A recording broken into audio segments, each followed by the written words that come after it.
Hi guys, Everyday Knife Guy here with another simple paracord tutorial, and this one isn't so much about knots, it's more just about storage of paracord. This is basically a fast rope style of storing it. This is what I like to put in a pack or a bag. Keeps everything neat, stops it unraveling, getting tangled. And here in this pretty small hank, I mean that barely fills my hand, we have 20 feet of black cord with a small easy to find detachment and deployment pull.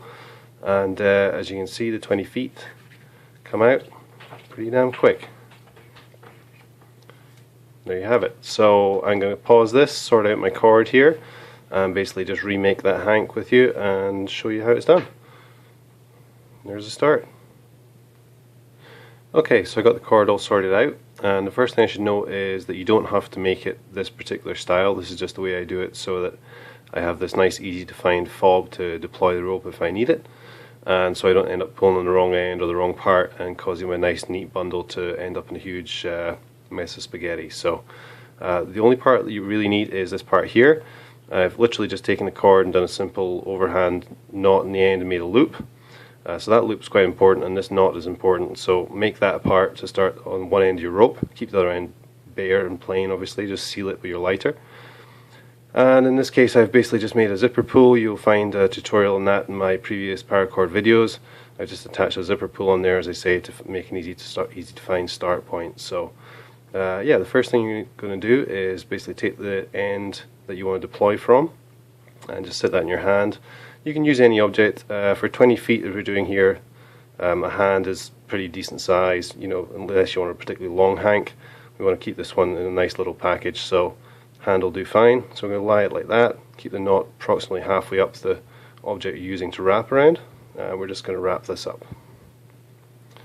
So this is not a complex thing to do. You don't need to worry about what order you're wrapping these in or keeping it neat or anything like that. Just make sure you don't get any twists, obviously. So keep on wrapping that until you have, I don't know, for a hank of this length, maybe 3.5 feet left, something like that. So then you're just going to slide that off your hand. Try and keep it roughly in shape, so you still have that deployment fob hanging out the bottom there. Grab that in your left hand or your non-dominant hand, and with this cord coming up the way, away from the fob, you're just going to take it and start wrapping around, pulling nice and tight as you go.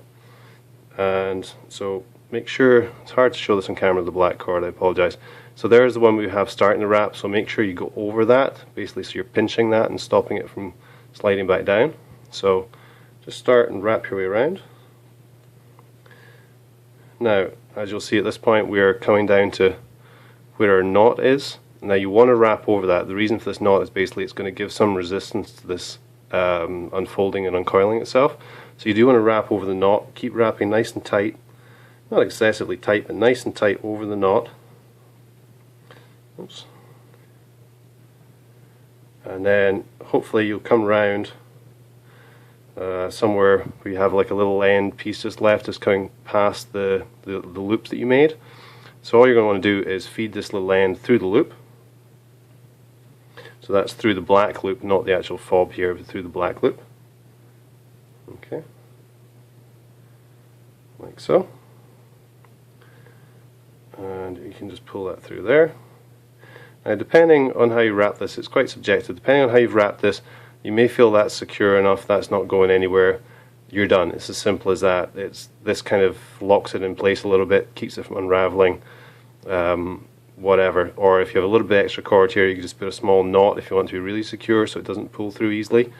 That's one way of doing it. If you want to be even more secure, what we're going to do is basically try and get this knot here down under these coils, and that is going to pull this end piece into the edge of the coils, pinch it there, so until you give this a good tug it's not going to go anywhere. So making sure the end doesn't slip back out, we're just going to try and feed this initial knot, the overhand knot, under the coils.